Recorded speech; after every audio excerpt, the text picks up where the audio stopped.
We'd seen in introductory biology, the cell biology and genetics sections, that we were getting really high D, F, and withdrawal rates, up to 55% in some cases. So we knew, especially in the large groups, the sections that had 140, 150 students, that something had to be done. We had to change. And we'd done some research before and seen different ways to improve student outcomes, student understanding, and especially how they perform in future classes. And so each of us, Dr. Wimmers and I, took different approaches to how to make those changes. Mine was mostly to boil things down into smaller chunks. So in many classes, there's a 3-exam format plus a final. And that tends to get a little difficult. Students cram. My goal was to take much smaller chunks.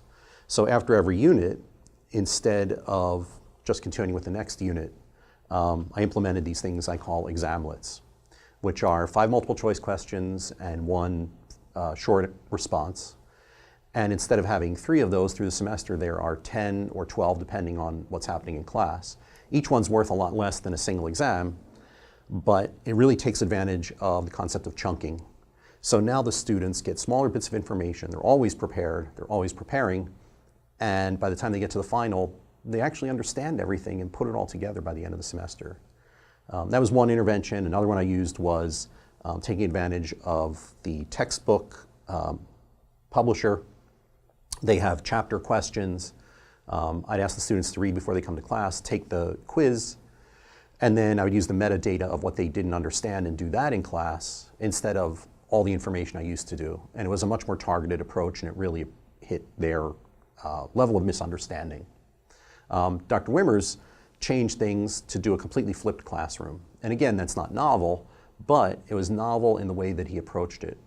So he pre-recorded 10 to 20-minute vignettes, mini lectures that all the students would have to watch before they came to class.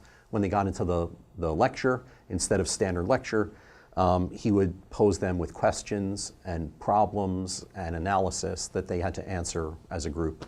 And he saw the same things. He saw his understanding go up, he saw outcomes go up, and learning really improve significantly.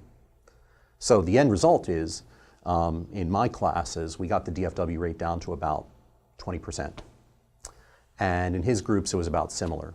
And so we have been continuing to use these technologies and these modalities to work with students and try to improve their understanding and outcomes.